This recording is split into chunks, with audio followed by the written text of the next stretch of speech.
वेतन आयोग भारत सरकार द्वारा गठित समिति है जो केंद्र सरकार के कर्मचारियों की सैलरी, महंगाई भत्ता यानी कि डीए, हाउस रेंट अलाउंस यानी एचआरए, पेंशन और दूसरे फायदों में बदलाव या रिवीजन की सिफारिश करती है। इसका उद्देश्य महंगाई, लिविंग कास्ट, एम्प्लाई की जरूरतों और सरकार की अफोर्डेबिलिटी जैसे फैक्टर्स को देखते हुए कर्मचारियों की कमाई को अपडेट करती है। बेसिकली वेतन आयोग सरकारी कर्मचारियों का वेतन वृद्धि करती है। वेतन आयोग केंद्रीय कर्मचारियों के लिए होता है, राज्य सरकार इन्हें मान भी सकती है और नहीं भी। अब तक कितने वेतन आयोग हुए? वेतन आयोग हर 10 साल में बनता है। अब तक भारत में 7 वेतन आयोग बन चुके हैं। पहला 1947 में, दूसरा 1957 में, तीसरा 1973 में, चौथा 1986 में, पांचवा 1996 में, छठवा 2006 में और वर्तमान में जो चल रहा है 7वां वेतन आयोग यह 2016 में लागू हुआ था। 8वां वेतन आयोग 1 जनवरी 2026 से लागू हो सकता है। बात करें वेतन आयोग के गठन और कब कब वेतन में कितनी वृद्धि हुई है, तो पहला वेतन आयोग गठित हुआ था 1946 में, जो 1947 में आज़ादी के तुरंत बाद लागू हुआ, जिसमें सरकारी कर्मचारी को न्यूनतम कम से कम 55 रुपये प्रति माह देना तय किया गया और साथ ही डीए यानी कि महंगाई भत्ता और टीए यात्रा भत्ता पर भी चर्चा हुई। हालांकि उस समय दिया नहीं गया, लेकिन इस यात्रा भत्ता पर चर्चा हुई जरूर थी।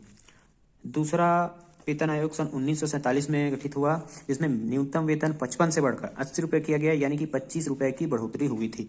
तीसरा वेतन आयोग 1973 में न्यूनतम वेतन 80 रुपये से बढ़कर 185 रुपये बढ़ा, यानी कि 105 रुपया बढ़ा। बढ़ोतरी का कारण बढ़ती महंगाई और डीए यानी कि महंगाई भत्ता। चौथा है 1986, जिसमें 750 रुपये न्यूनतम वेतन किया गया, जो सबसे बड़ी बढ़ोतरी रही। पे स्केल को थोड़ा सरल किया गया। पांचवा वेतन आयोग 1996 में न्यूनतम वेतन 750 से बढ़कर 2550 रुपये हो गया, जो पिछले वेतन आयोग से 3 गुना ज़्यादा था और इसमें भत्ते भी बढ़े थे। छठवां वेतन आयोग 2006 में लागू हुआ, जिसमें न्यूनतम वेतन 7,000 रुपया रखा गया। प्राइवेट सेक्टरों को से इसकी तुलना करके इसका वेतन तय किया गया। पे बैंड और ग्रेड पे सिस्टम इसी साल आया था। 2016 जो 7वां वेतन आयोग अभी तक चल रहा है, जिसमें न्यूनतम वेतन 18,000 रुपया और 18,000 रुपया तय किया गया। सैलरी में 2.5% की बढ़ोतरी हुई छठवें वेतनमान की तुलना में। पे मैट्रिक सिस्टम लागू हुआ, जो अभी 2025 तक लागू है। पहले वेतन आयोग 1947 से लेकर 7वें वेतन आयोग यानी कि 2016 तक अगर तुलना की जाए तो सैलरी 55 से बढ़कर 1800 हुई, यानी कि सैलरी 327% बढ़ी है। वेतन आयोग क्यों जरूरी है या इसकी जरूरत क्या थी, इसके बारे में अगर हम बात करें तो इसका कारण है अंग्रेजी कार्यकाल में सरकारी कर्मचारियों के लिए वेतन में बहुत असमानताएं थी और वेतन भी अंग्रेजों की तुलना में बेहद कम थी। बढ़ती महंगाई के साथ वेतन वृद्धि नहीं होती थी। इसी कारण वेतन आयोग का गठन किया गया था। आयोग के गठन के बाद आयोग ने क्या किया और क्या क्या सुविधाएं दी?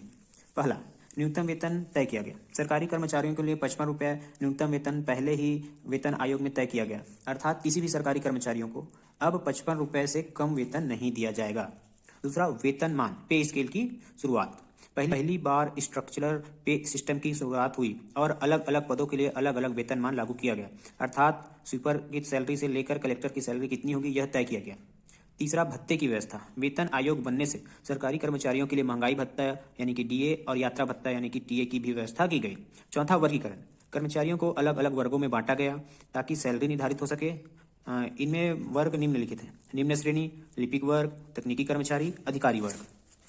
वेतन आयोग द्वारा वेतन में समानता का प्रयास किया गया। वेतन आयोग के गठन से समान काम के लिए समान वेतन की सोच को बढ़ाया गया। केंद्रीय कर्मचारियों के लिए एक राष्ट्रीय ढांचा बना।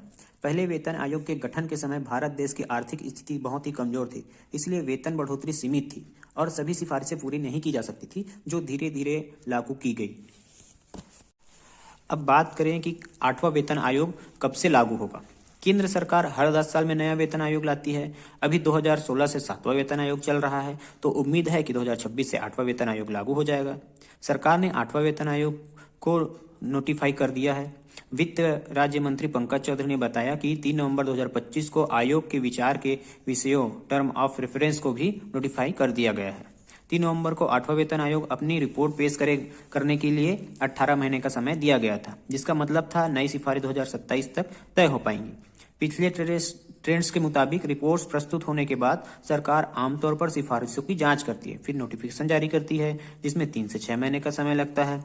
इसका अर्थ यह हुआ कि 8वां वेतन आयोग के गठन के बावजूद करीब 2 साल यानी कि 2027 को लास्ट या 2028 के शुरुआत में लागू हो सकती है, परंतु इन बचे हुए समय 2026 से जब भी लागू होगा तो उसका एरियर कर्मचारियों को मिलेगा। 2026 से ही बड़ी सैलरी मिलेगी, पर वेतन आयोग के गठन के बाद। अब बात करते हैं 8वें वेतन आयोग के आने से सैलरी कितनी बढ़ेगी। 6वें वेतन आयोग के आने से सैलरी में लगभग 40% की बढ़ोतरी हुई थी। 7वें वेतन आयोग में इससे थोड़ा कम 23 से 25% की बढ़ोतरी हुई थी। तब फिटमेंट फैक्टर 2.57 था। अनुमानों के मुताबिक 8वां वेतन आयोग के तहत सैलरी में 20% से लेकर 35% तक बढ़ोतरी होगी। बेसिक सैलरी में जितनी बढ़ोतरी होगी ये फिटमेंट फैक्टर पर निर्भर करता है और डीए पर निर्भर करता है। फिटमेंट फैक्टर एक मल्टीप्लायर है जिससे मौजूदा बेसिक सैलरी से गुना कर नई बेसिक सैलरी निकाली जाती है।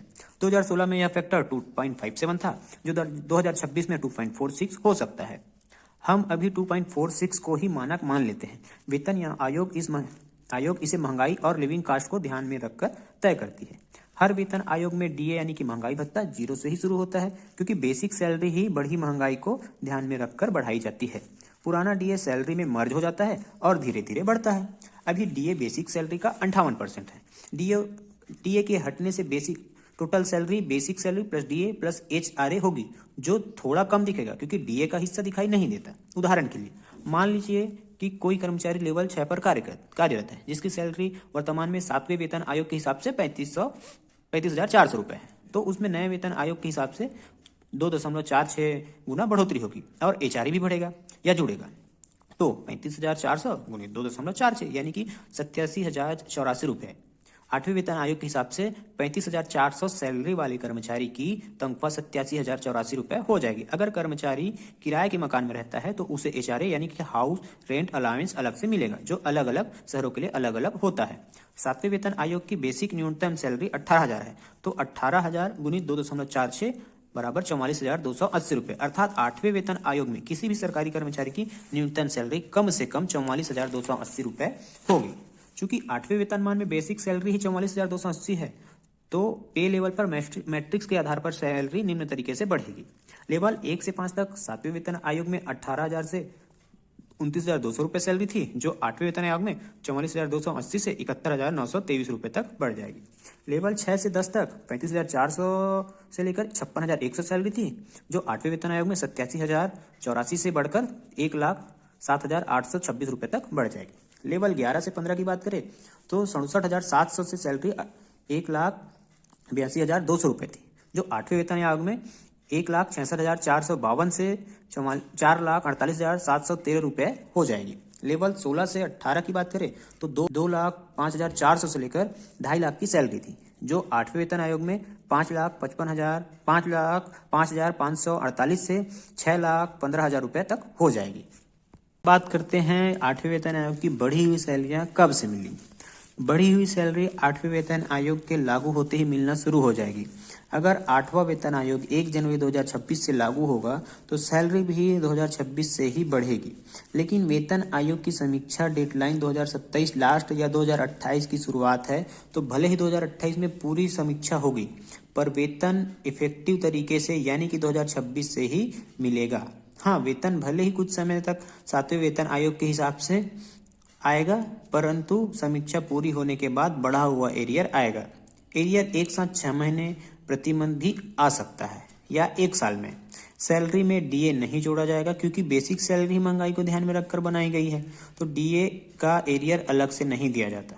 जब जनवरी 2028 में बढ़ी हुई सैलरी आने लगेगी तब इसमें डीए दिया जाना शुरू होगा, वो नई बढ़ी हुई बेसिक पे पर मिलेगा। इसी तरह एचआरए पर भी एरियर नहीं मिलेगा।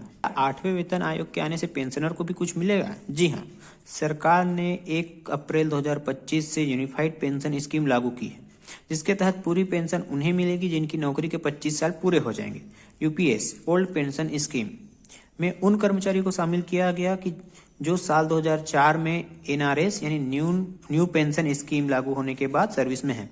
अतः पेंशन उन्हीं को मिलेगी जो 2019 तक नौकरी में रहेंगे।